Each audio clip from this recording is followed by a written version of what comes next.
is telling, expressing the same spirit, European Union should sort of a kind of union should start in Latin America and Africa. Africa, too big, maybe first Northern Africa, then Central Africa, East Africa, West Africa. Eventually, whole world, like United Nations. United Nations is the sort of the body or representative of government. Now, I think some kind of people sort of, some kind of, or say, body there. So, eventually, I think our goal or alternative, I think whole world should be one union. It is possible. It is possible. You see, what my dream is Asia, India itself. Actually, union. East India, South India, West India, North India, Central India, different language, different script, but remain happily within one union. This is one example. The China also, you see the Chinese word "共和国," union. So eventually, I think this moment, I think my sort of my thinking is just empty dream.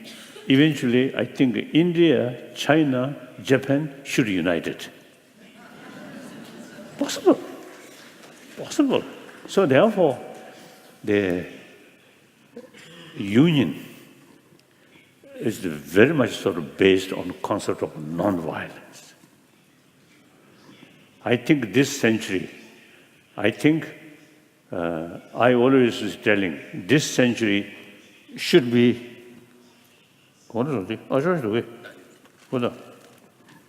this century should be century of dialogue.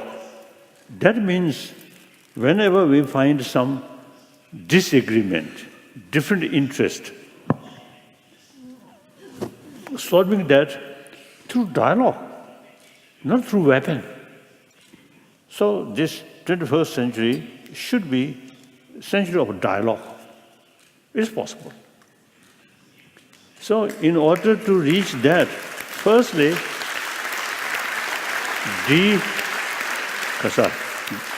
denuclearization, what call? Very important. One occasion, Peace Nobel Laureate meeting, originally in South Africa, but then South African government feel little difficulties, so then whole menu shift to Rome, and a few Nobel laureates. And then it's a talk there how to create a free nuclear weapon.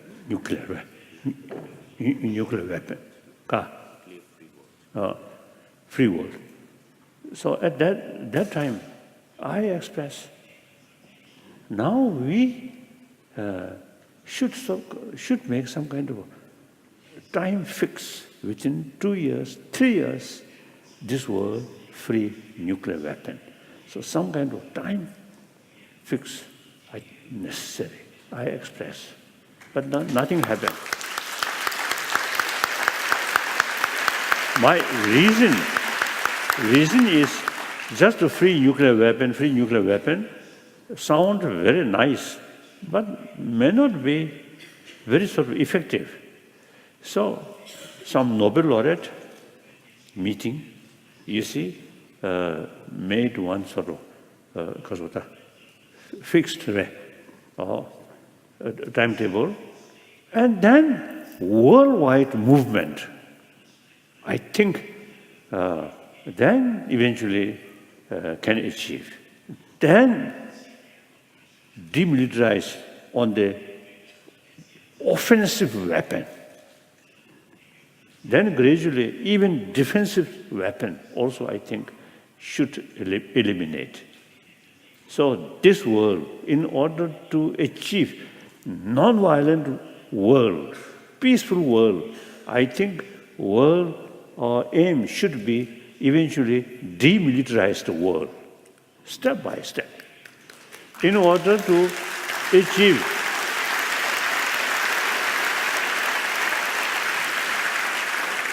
demilitarize two things: physical level, demilitarize.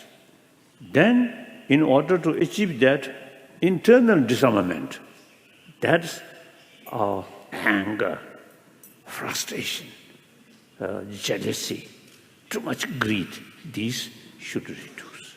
So that, I think, as already mentioned, is the union, very helpful.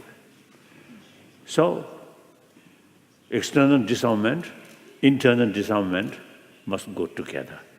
Internal disarmament through education. You know, now the more compassionate mind here, your physical health better, and brings smile. Isn't it? I think people love smile. People do not love like that face. I usually ask, you see, when I met some student, do you prefer smile or the more serious face? They say smile. True. Even dogs, if we show smile, affection, they also, then you see their tail. They have no language, but you see their tail indicate sort of affection. You're feeding some food, but remain with a serious face. Even these dogs also, you see, not very happy. Take some food, and then go away. So, these, because these, the people, the species of mammal, social animal, biologically, they have the equipped sense of concern of others' well-being, compassionate attitude, because that brings together. So each individual social animal, their survival depends on the rest of the community. So we are a social animal. Each individual's future depends on the community. Now community, whole world, one community. So 7 billion human beings is actually one community. So, thinking these lines, then gradually we can develop, respect others' right. With that, even some small different views, different interests, you can easily share these differences, how to achieve mutually agreeable solution. So we need strength, confidence here, non-violent. And firstly, respect others' right. Consider as a brothers, sisters. Whether we like it or not, we have to live side by side on this planet. We cannot.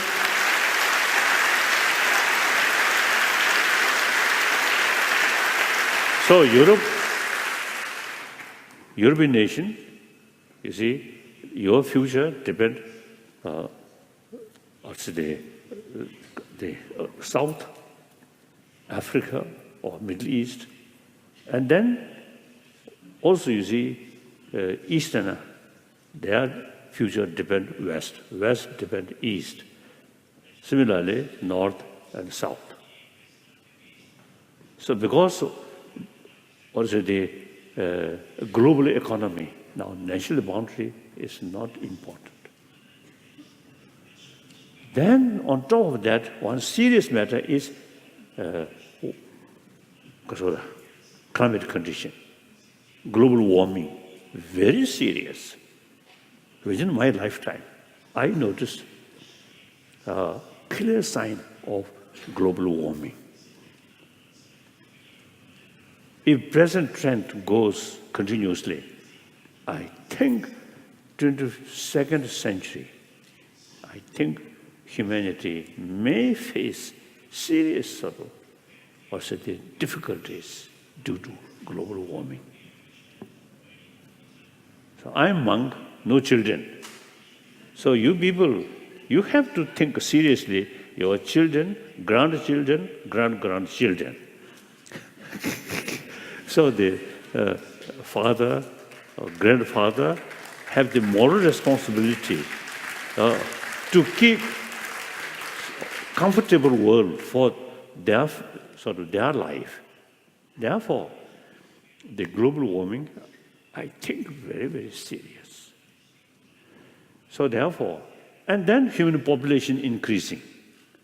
When I first came to India, human population around 6 billion. Nowadays we say 7 billion. And some experts say, end of this century, human population may reach 10 billion. Then I think a lot of difficulties. So therefore, now ecology also is a very, very serious matter. So that also is a sense of concern of well-being of entire humanity. Not your own company, not your own sort of family. Think rest of the humanity. Like that. So therefore, now the non-violent way tackle problem is the only way. Using force is outdated. Now we must, part of this sort of thinking.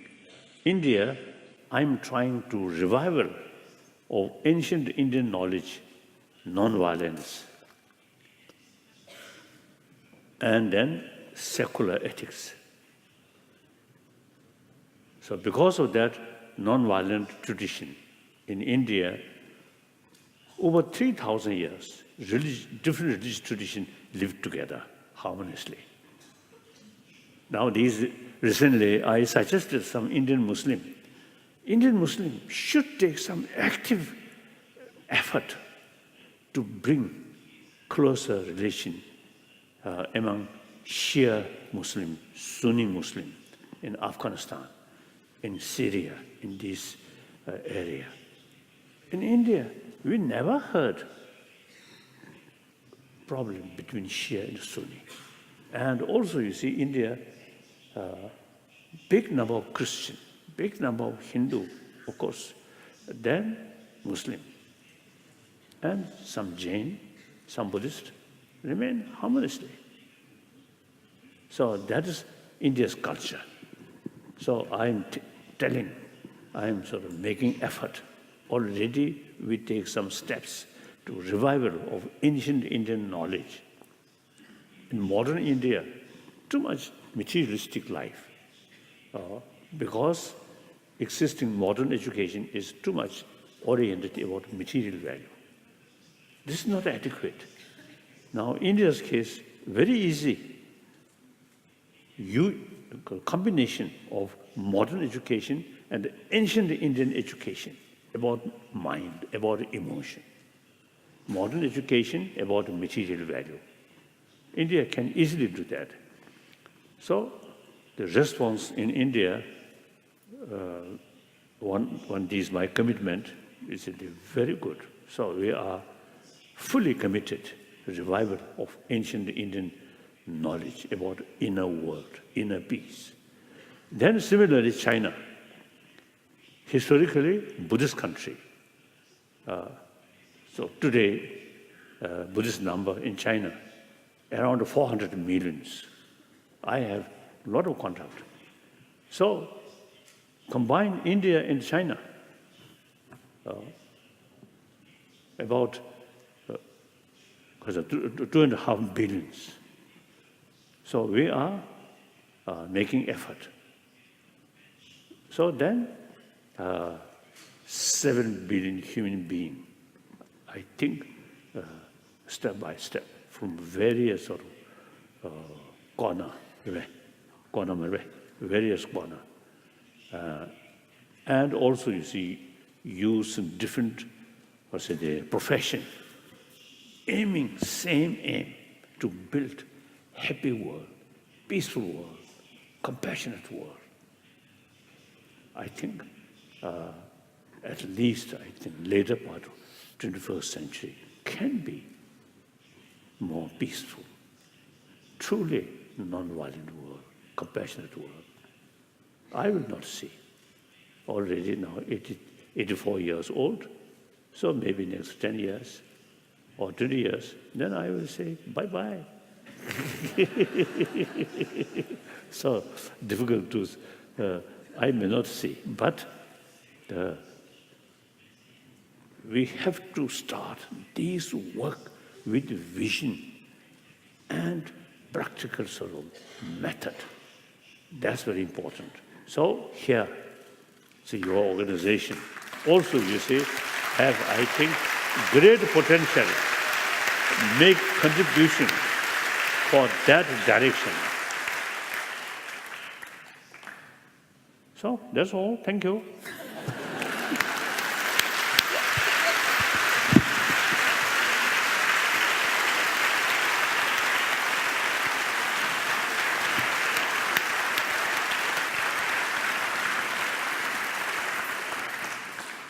Ja, vielen Dank, Eure Heiligkeit. Das waren also die ersten einleitenden Worte. Es kommen ja gleich auch noch ein paar mehr, und zwar von allen Podiumsteilnehmern. Und Sie können daran